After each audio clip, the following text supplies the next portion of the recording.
Hey guys, so let's start here. I wanted to provide a bit of a background on myself so that you understand where I'm coming from. Now, because when you move to Canada or you relocate to Canada as a much older professional, there are a lot of things that you need to understand about transiting to a successful career. I left Nigeria when I was 36 years old. That was in 2018, and I left as a pretty much established financial service professional. I left as a VP in research in an investment banking business.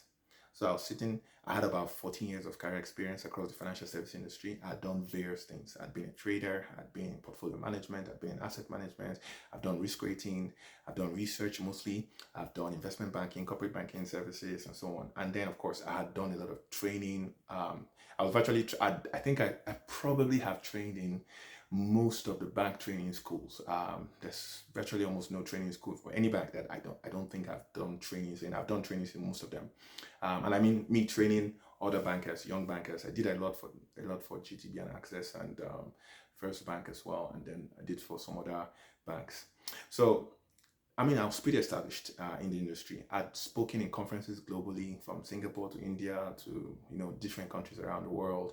I'd been interviewed on all the major media channels: CNN, Al Jazeera, BBC. I have quotes on pretty much all the major financial media as well, FT, Reuters, and so on. And so I had what you'd call a successful career, and it was successful. I mean, I was well paid.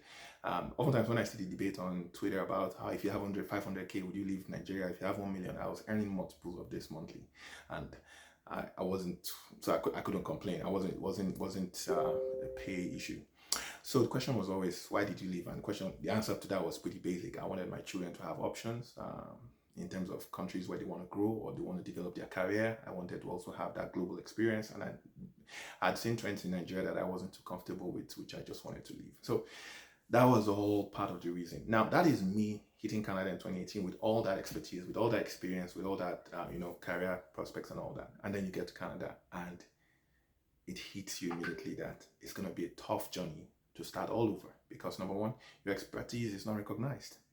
And why is that so? I'm going to talk about that. You also it also hits you immediately that, of course, you're much younger. So if you're starting all over, you're going to be working with a lot of younger folk who are just fresh out of school.